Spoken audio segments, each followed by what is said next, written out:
Hi there, welcome in.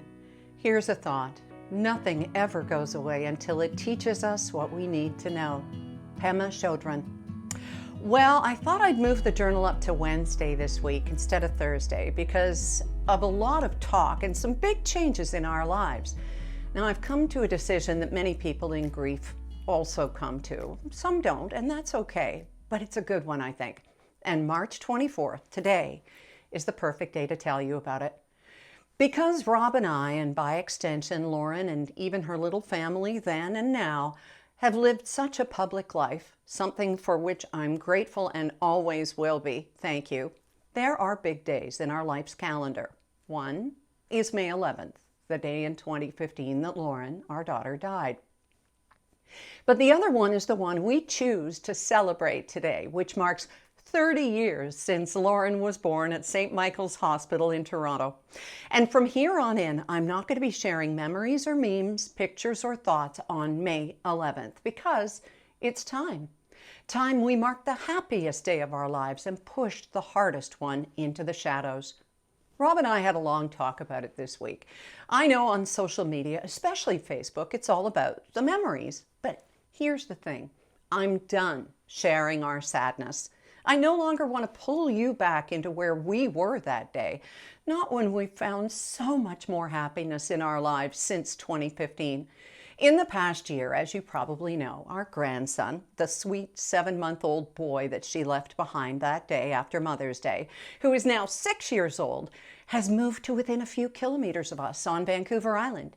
We see him so regularly. He has his own room. He's set up with everything he needs and then some for sleepovers.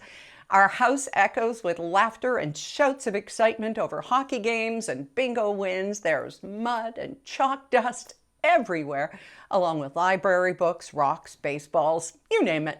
In the past few months, Rob has even taught Colin to skate and to ride a bike without training wheels, all the things he wanted to do with and for our grandson, and hopefully for Colin's sister Jane, our granddaughter, one day. We have, as my book title puts it, reclaimed joy. And Colin now knows his story, our story. This past family day, Colin was helped in drawing his family tree. And once his mom and dad had explained where he came from and who we are in this whole big picture, they asked him how he felt. And he said, "I'm really happy."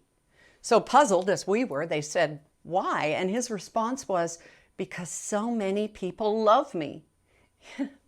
He couldn't be more correct, but here's the sweetest part of all.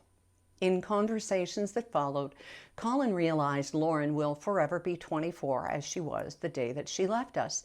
And he was sad that she'd no longer be celebrating birthdays. So today, rain probably or shine, we're going to go to her bench in Sydney nearby, the one with a plaque on it remembering her. We'll have some tulips, and later, with his whole family here, we'll have a little party and light the candles on a cake. In so many ways, Colin and the generosity of the spirit of his mom, Brooke, and of course his dad, Phil, thanks to them, we are indeed reclaiming joy. So no more May 11th mentions, just quietly in our hearts, of course. But we are going to celebrate this day from now on. This is what Lauren would want, all of this. So today, instead of marking the day she left, we're celebrating the day that she arrived. Happy birthday, Lauren. We love you.